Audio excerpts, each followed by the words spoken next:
Storm this series and their tournament. All right, let's get into it. Game number 3 at the moment. Ballistix is one game away from keeping their hopes alive. Tempo Storm is one game away from total elimination. Yeah, I feel like Tempo Storm very predictable here. They needed to pick this Dragon Shard because if they passed over the map pick selection to Ballistix, Ballistix would have gone for that Sky Temple, would have just outmaneuvered them, just gone on a very comfortable map. Hence why Battlefield of Eternity is being banned away from them. Hence why no team would want to give a Korean squad such as Ballistix their coveted Sky Temple. Coming into Dragon Shard, this is where it all started off for them, and they're going to be looking to try and resurrect some of that magic, and they need to right now, otherwise their tournament life, the hope of NA, is dismissed.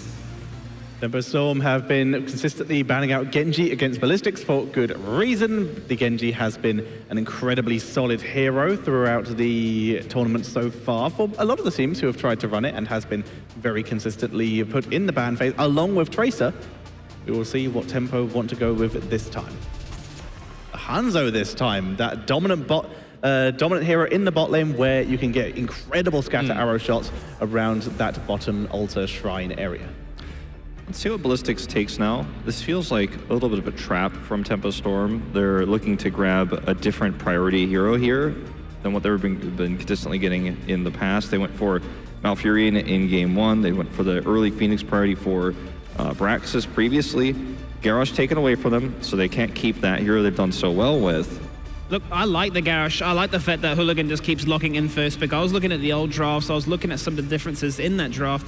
And I was thinking, why are they not giving this hero to Hooligan? Yes, he had a bit of a shaky performance in that early game on Tales of Doom, but he's brought it back, right? And I feel like this is a comfort hero for him. Not only that, but it denies once again. So Tempo Storm, by not banning out Hanzo, or by banning out Hanzo, which is allowing Ballistix to find fantastic engagements and that wave clear, they themselves allow Genji to come through. And we've seen what happens when Sam can get on that Genji, can just dive that backline, looking to try and capitalize anybody that's squishy or anybody that's immobile. This is something that I think the Korean teams have finally figured out through Tempest yesterday and Ballistix today is it doesn't even matter if it's a comfort pick for you or if it's a good pick for you. If Tempo doesn't have what they're best at, if they don't have what they've been playing and what they've been pretty predictable with, albeit very successful, they struggle. And so even though I think that Hooligan has shown really poor performances on the Garrosh throughout this tournament, when you take it away, then Tempo Storm just can't utilize it. Same with the Stukov pick.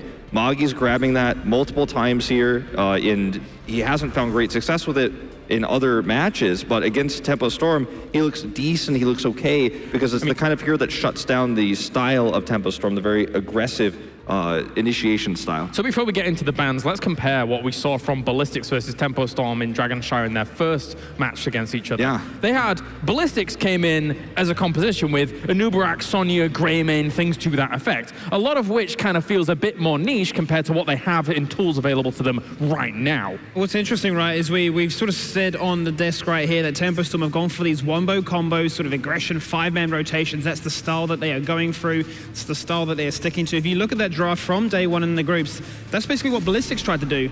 Now they've flipped it on their head. Now they've changed things up. I like the Phoenix ban personally because it's a safe pick for either side, and we've seen both teams use it to great effect. Planet Cracker coming out, which is a bit of fun on a map like Braxis Holdout, but the Ballistix side, it just allows them to stay so far behind, allows them to be safe and protected by the likes of not only the Garrosh, but the Blaze as well, and the Jaina. That's not going to change anytime soon. Yeah, the draft on that battleground you mentioned, Kalaris, for Tempo Storm was Malfurion, Garrosh, Jaina, Dahaka, Thrall. Correct. So it's a very, very, very different from what they're able to get this time with Malfurion. They have it, sure. Garrosh denied, Jaina denied, and you know, the Hanzo, they banned it because they wanted to change the priority a little bit here in this draft, but they don't have that either for initiation, which they use very well on Volskaya. Jaina's banned, and sure, Tempo Storm could lock up the damage here, but they decided to prioritize the Johanna and the Dahaka, which was a part of that draft we mentioned before, partially due to the fact that Tempo loves to 4-man roam and push hard with a global, and also the fact that Dahaka allows you to initiate as a global. He comes in, looks for flanks. They're still playing towards their style, but what the 5th pick DPS is going to be here is, it's a little bit tough to think of how you're going to close this one out. These drafts are basically about as close to game one as they can be with the bans coming in here. Obviously, Ballistix, they have the exact same draft so far, minus the Hanzo that was removed. Tempo Storm, they're also running very similar stuff, but this time they were able to acquire the Genji, but we saw how that went. Once again, with Tempo Storm winning the early game, but losing the late game in those choke points. And this map is another one with those pretty solid choke points where Blaze and Garrosh can really come to bear. And of course, the Stukov zoning silence. There is the knock-on effect as well that the Phoenix was also not going to be there because the ban is there as well. I'm just looking at what Tempo Storm have so far. Once again, you've got 3 primary CC targets. I'm looking at the fact that Genji Sama's going to be looking to try and dive Magi when he's locked in there, looking for that kill target to try and follow things up. With the Tracer is the first DPS choice with the Tesla as well. So you've got a double front line. You've got the Stukov to try and isolate out that target. It seems very... I won't say easy, but very characteristic of Ballistix to go. They're going for a kill comp. They're going to be looking to rotate through and sort of match the aggression that Tempo Storm have been showcasing in games 1 and 2. This is a comp that they forced Ballistix into by banning DPS. So Hanzo, Phoenix, they've grabbed the Genji earlier. So SC doesn't get to play comfort picks here. He's just simply unable to.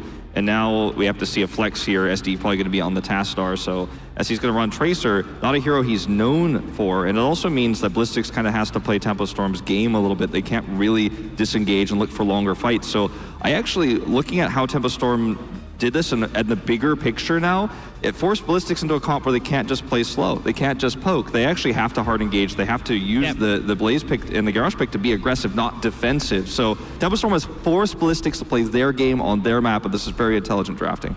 Now Tempo Storm with their final piece of damage, the Greymane. Little bit of burst, but you're against a Tassadar. You're against a Blaze here. Greymane's going to have to be on point to really get those engages and get those burst blow-ups and not suffer against that Tracer pressure and the hard engage, as Wolf so gracefully pointed out. It comes back to the fact that we said at the beginning, they used this against Ballistix on the first map that they took off them. So it's come full circle. They feel like they're going to be confident here with the Greymane. What do you make of it?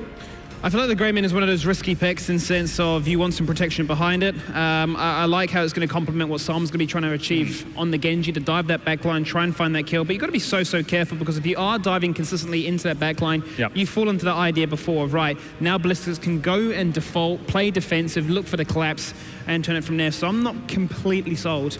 Time for predictions.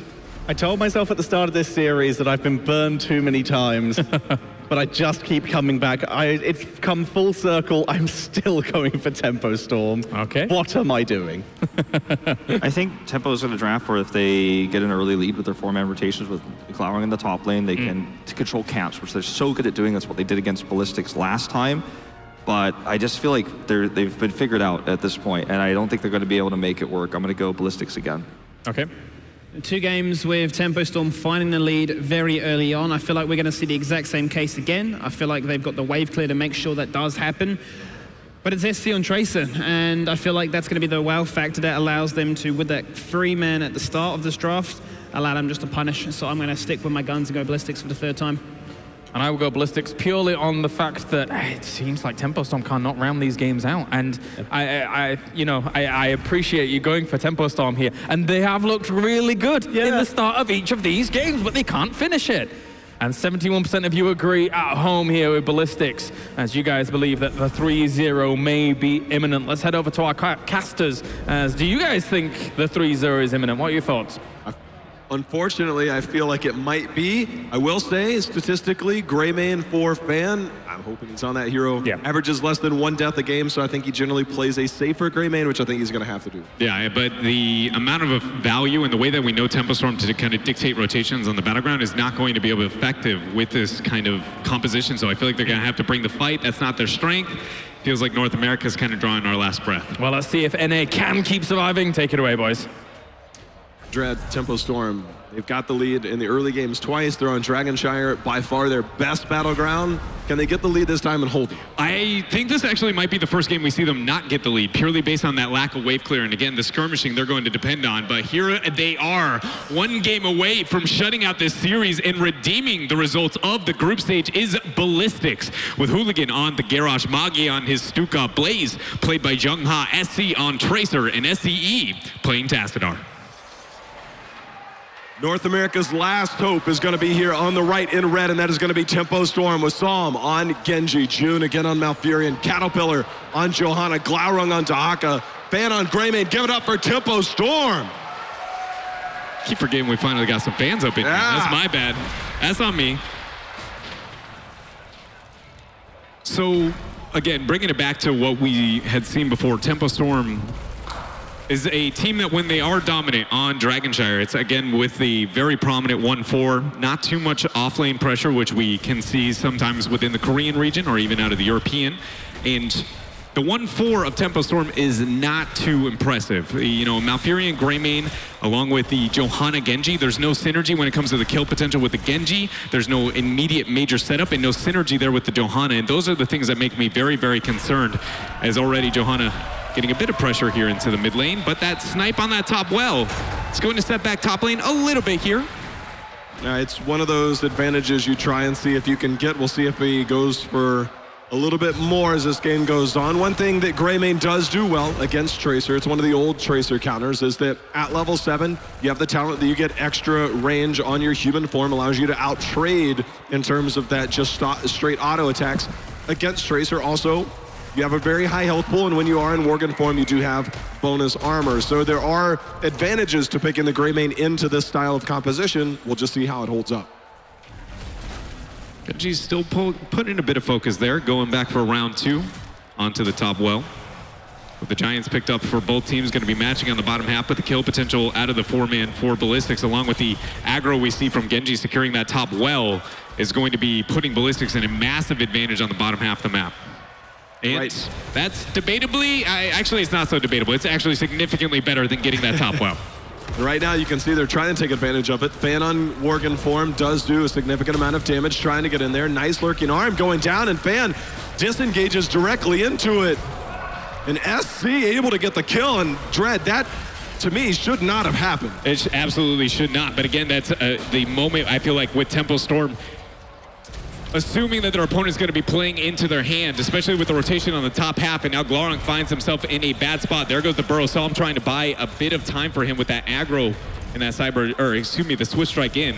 He will end up allowing Glaurung to be able to survive, but after that one kill, and again the rotations we see here from Ballistix, this is not what Tempo Storm is used to onto this battleground. And the fact that we see the Genji with more emphasis towards, you know, looking towards the sniping of the well rather than sieging capabilities, if you're going to dominate that lane, I think it has to be through siege, because yes, the well is the beginning of the siege, but that's expecting the 1v1 is going to last for a long while. The 1v1 only lasts a long while is if your 4-man is holding its own, and that currently is anything but the case for Tempo Storm. I like that rotation there from Ballistix. They've done their homework. They know that Tempo is going to force this rotation, especially when you have that Greymane. Greymane went up there, Johanna showed mid. They instantly rotated to that bot lane, put some pressure onto that wall, stretched their lead even just a little bit further by taking that tower. Cattle holding position. SC, though, he's sitting on another pulse bomb. Got to heal. Let's see if he can do something with it. Hooligan, though, able to join in. Groundbreaker might be there, but Iron Skin was available for Cattle if necessary.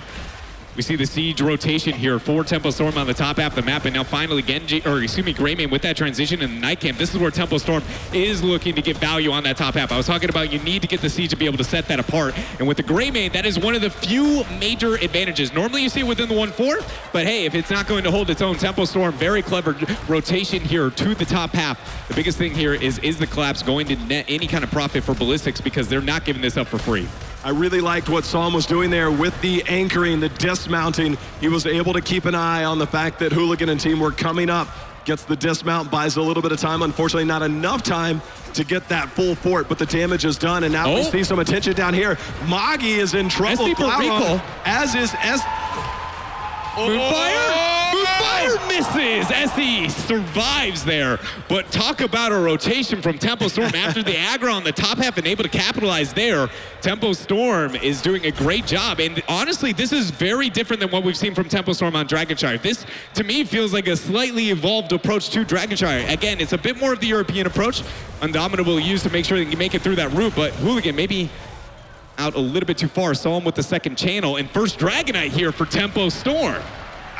I thought that ranged minion was about to actually hit him. It did not, so Tempo Storm getting control here as they do get another early game pick, which leads to some more early game control. As we see SD and team trying to defend this mid lane. Curious if they'll turn their attention to the top. in the middle of this. Hooligan, he's going to go in, and now June's in trouble. The punt back is going to buy a little bit of time, but SC comes in, cleans house, and that's going to be June falling. Losing a member during the Dragonite is really going to set Tempo Storm back, especially knowing that it is going to be on to June. Hooligan has an Indomitable in case, you know, Dragonite wants to kick. Most oftentimes when you see somebody on the other side of the Dragonite, you're like, oh, there's a free kill, but you know, Garrosh, he's got a cleanse of his own. He's going to be just fine, and it does set back a lot of that control that Tempo Storm had. But Tempo does have one major difference when looking at this battleground is the fact that top has taken so much damage. When that ends up falling, that's a lot of vision control in the mid game. But this is where I struggle to kind of break down what we can expect from Tempo Storm, because this is one of the only times we've ever seen North America in the early to mid to put emphasis towards the top lane and dictate rotations purely based off of that. In the long run, I think this is going to set them up colossally within their fort, but Tempo has been unable to control and maintain that control of any battleground we've seen throughout the entirety of this series. So I go, I like it, but does North America really have what it takes to close it out against Ballistix? I think the one thing that does concern me if I'm a Tempo fan is the rotations. Every time they've had control in one of those solo lanes, they find a way to manipulate. It's like, all right, Tempo Storm is expecting us to respond this way. Ballistix always has a very good reaction to that, and they end up, you know, fooling the foolery, you know? I mean, it's just, I don't know if that's the proper term, but either way, Ballistix always finds a way to make something different happen. And right now, Tempo Storm, mid-game again, going for that double camp push. They're going to try and clear up the Siege Giants. SC looking to potentially go in and drop that pull spawn. Yeah, that was a really big condemn from Cattle, even though it didn't look like the biggest playmaking kind of opportunity in the world, purely because it made sure that Fan couldn't get hit by the Groundbreaker and any lethal that SC might have there, as that pulse bomb has been able to charge up. The siege continues here for Tempo Storm, as the Dragonite phase does end up spawning in a couple seconds here. It will put him in a very ideal circumstance to be able to set up the next Dragonite because the control in the top half, but Jungha now collapsing for a full 5 versus 4 here. Tempo needs to get out of here. Fan, he's got the pulse bomb. The Groundbreaker's going to hit, and that's going to help confirm the kill. The taunt on to Salmas. He's got the Dragon Blade out. The deflect is going to be there. See if he can get the takedown. Magi! It's going to be another kill. He got the kill on Magi. Now SC taking the trade. Swift Strike back, and it looks like Salma's going to make it out of here. Hooligan gets dragged. Condemn going to pull him back here. A lot of armor there standing. Genji getting the autos in. Swift Strike up in a second, and Tempo Storm actually turns this skirmish around 2 for 1 so far, but it still continues. He's going in again as the block there on the jet propulsion is going to mean Blaze is the next to fall. The Shrine is going to be active. Do we have a Dahaka Brush Stalker top? Isn't even needed. It looks like Fans already rotating up. This might be DK number 2 coming in here for Tempo Storm. And Tempo will be able to round that 13 talent here in case the defense over mid is going to uphold for a little bit longer. Look at that switch like in SE immediately having to use the Dimensional Warp. Psalm, Cyber Agility back, looking to pick up Dragonite, and it is Dragonite phase number 2 here for Tempo Storm, as they're now going to cycle back here, securing the Knights. This is a very good decision, not taking any free damage onto the Dragonite itself. We talked about the focus onto the top lane. That's going to draw aggro. Now Tempo is buying a lot of room to get an immense amount of pressure in the mid to bot. Ideally, going to be that bot lane for that classic Tempo Storm double camp pressure. See the rotations on that. They did go around that double camp. I just wonder on the respawn timers how much they'll have. They should likely be up. Siege Giant will be. It's just a matter of that night camp, but they're going to try and open this lane up. If they do get this fort, Dreadnought, you are 100% correct. And then I think that Tempo Storm might be looking to just push the pace here. And everything is going to plan for Tempo Storm. Jungha is matching into Dahaka, and this is where you'd expect a brush talk opportunity past this fort. Even though Hooligan is anchoring, it's a very, very easy defense, or at least force onto the fight. Instead, Gloron getting very offensive into Jungha. SC falling low. Fan goes for the throw. Tassadar shield last second keeps SC alive. That was, I mean, a millisecond on that shield. I thought for sure, I was like, he's gonna, oh, that shield, it was just enough. And now Tempo Storm, they did get the fort down. The mid fort might get some damage, but looks like this is gonna wear off. See the respawn timers here. Siege Giants are up on both sides. Night camp yet to spawn. Saul moves up for the invade here. Glorong is actually working on the night camp, so I don't think Tempo actually wants to make this happen. He actually pulls back for a moment. This is just buying a bit of time, feigning any interest so they can get more split pressure on that top half of the battleground. Very clever play here from Tempo Storm, and very uncharacteristic of, again, how they approach this battleground. I mean, no matter what we have seen throughout the series, I am very impressed from Tempo Storm. This is, again, not something that we haven't seen from other parts of the world, but it seems like it's been a decision out of our control. for so very long to focus on that top half, but Tempo's making it look good, even down in the series. Yeah, I mean, right now, down 2-0, the score doesn't tell the full story because Tempo Storm definitely was in control for the majority of the first 2 games, or at least big parts of it. And they are able to go toe-to-toe with some of the best. The drag just misses there onto Hooligan. Roots are going to buy a little bit of time. Siege Giant here in the bottom. We'll see if we have that attention. It looks like they are rotating down as Knights now spawning. Tempo is in a prime position to not look to siege anything whatsoever, but still have the map so pressured because top and bottom forts are already down. Vision control and everything, because there's no global opportunity. Wave clear is lacking on Ballistix composition, that they can just, as long as the map is just pressured, painted onto the other side of the battleground with the 16, it should be an easy Dragonite phase. That next Dragonite is mid-fort. I would really like to see Tempo Storm make sure with the 16 advantage to get that middle fort and then make the transition down to the bottom half and look for the win condition, because as it currently stands, Hooligan with the collapse. Iron Skin is going to be there. And Tempo still survives. It just reminded me of the Leoric flank, and I'm like, not again! But this is obviously much earlier in this game versus that series we saw yesterday, and that was a totally different team. But now 16, as you said, Dreadnought here. It's online for Tempo Storm. See what they can make happen. Control over both the shrines. Psalm starts the channel. SDE. It's got to interrupt 1. Blaze and Jung-Ha going up to match Dahaka in that top lane. But look at this. Tempo is not looking to all in onto this Dragonite, at least not yet. Questioning there with the Genji. Are they going to go for the kill on top? And it looks like that's the answer. Drag is going to be the first one. Psalm, somebody has to wear the jet propulsion. Isolation actually misses there with that bunker, and the jet propulsion allows them to get out. But we have to keep in mind, Tempo still controls this Dragonite. Right now, they're going to try and zone out. Dimensional shift over. He didn't use the Side Storm. Maybe it wasn't available. And now Psalm here trying to get the channel. Tempo Storm. This is going to be another DK Dreadnought. And this is where, again, I think it's going to be very important for Tempo to focus on that middle fort, because that controls a lot of the vision opportunities. Tempo has been able to paint the map into their favor, but now that experience is difficult to be able to attain. This is one of those moments where I can't help but feel like they were setting themselves back again into this, after this Dragonite phase when it comes to the vision. We'll find out. Either way, I expected them to be able to siege it in the downtime with the 13 or 16 advantage.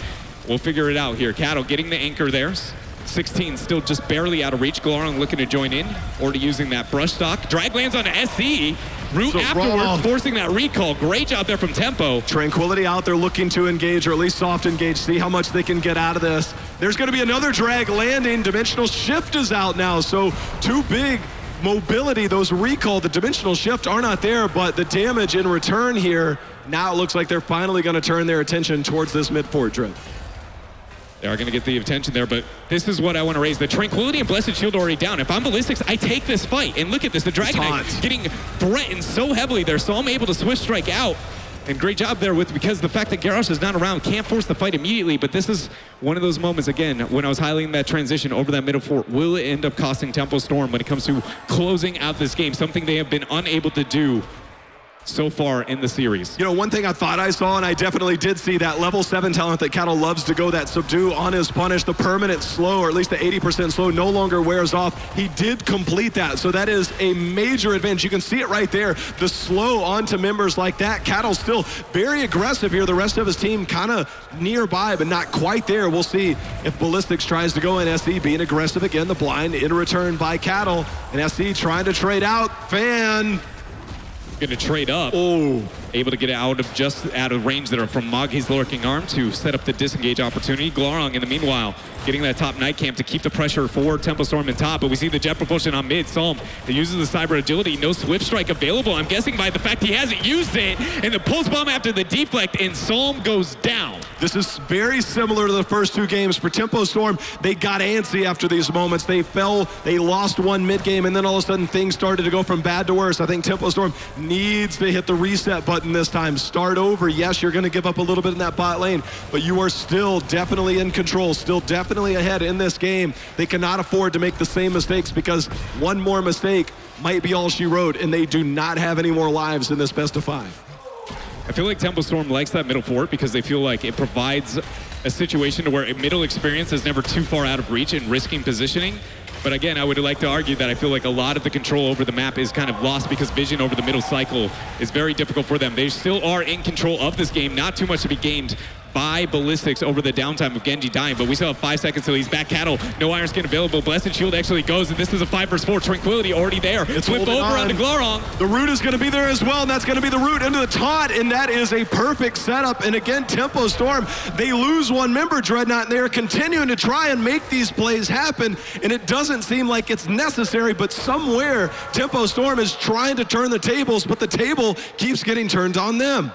Top contained there, bottom also captured, and Tempo Storm down a Johanna, one of the easiest shrine controls. Tempo delay within reason. Actually, SC out of position, getting way too confident there. The drag into the one-shot. Magi actually gets the massive shove away, and that puts Genji in a position to survive. Hooligan trying to track it down, does land the Groundbreaker, a couple seconds until he's gonna have a Swift Strike. There it is, the deflect does not matter. Dragon Blade was used to try and survive. That's a 100-second cooldown. Tempo Storm will not have now after that great turn for a moment, but Ballistix, as always, evens it out. That massive shove was massive, to say the least. Glaurung here, Johanna just now spawning. This is not a fight, it is 3v4. He does land the drag, but they have to be careful here. Fan does get a little bit of movement speed. He's gonna be okay as we see Hooligan still trying to make the plays. The toss back.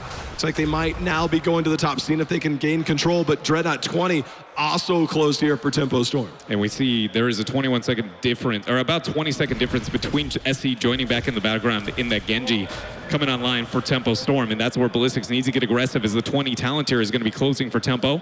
They'll want to delay and stall it out. Even if that does happen, there's enough safe, kind of stall over that middle Dragonite with Tassadar to be able to hold its own, as you see Tass being the man to defend for now. So this is realistically going to be a dead even setting, other than the battleground heavily in favor of Tempo Storm when we round 20s. And for Tempo Storm, this is now another camp at the bottom if they want to do that. They're rotating Greymane down right now. They have 20. They know that Ballistix can't contest this immediately. And this is that double camp rotation. And with that global, we'll see if they can try and make something happen. But Hooligan and team, they're trying to come in. Do they know they're around? Let's see if Tempo Storm opts to leash this. Solomon team, Cattle getting in position. That's going to ping 20, picked up now by both teams.